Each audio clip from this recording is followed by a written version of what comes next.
All right, next, right here, right next to number one. Hello, thank you guys for being here. Also, thank you to Mr. Gates. I am also a Gates Scholar, and without your foundation, I wouldn't be here.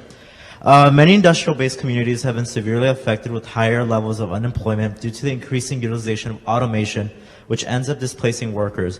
What do you believe is a possible solution to unemployment arising from automation? It's a good question. Because there's a lot of talk about globalization and all of that, and a lot of other people step forward and talk about how technology and the impact technology is having on jobs and the demand for new kinds of skills.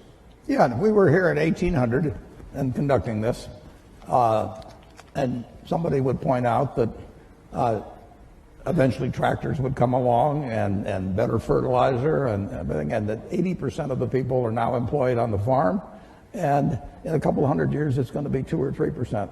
And what are we going to do with all these people? Well, the answer is we release them. Keynes wrote something about it in something called Essays on Persuasion. He wrote in 1930 about what a more prosperous society would become like. And he actually postulated that in 100 years, and we're now 87 years from that, that there would be 4 to 8 times as much output per capita. And you know, he's remarkable, but he didn't quite get out, might get distributed. But the idea of more output per capita, which is what the progress is made on productivity, that should be harmful to society is crazy. I mean, the distribution may be a problem, but if one person could push a button and turn out everything we turn out now, is that good for the world or bad for the world? You know, you'd have to figure out how to distribute it, but you'd free up all kinds of possibilities for everything else. So everything should be devoted initially to getting greater productivity, but people who fall by the wayside through no fault of their own, as the goose lays more golden eggs, should still get a chance to participate in that prosperity, and that's where government comes in. Right. Bill, anything to add to that? Yeah, a problem of excess is a different problem than a problem of shortage.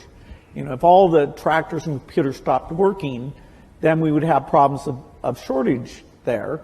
And you know, we just wouldn't have enough people to make the output. A problem of excess really forces us to look at the individuals affected and take those extra resources and make sure they're directed to them in terms of re-education and incomes policies, and the need for labor in terms of smaller class size, helping handicapped kids, reaching out to the elderly.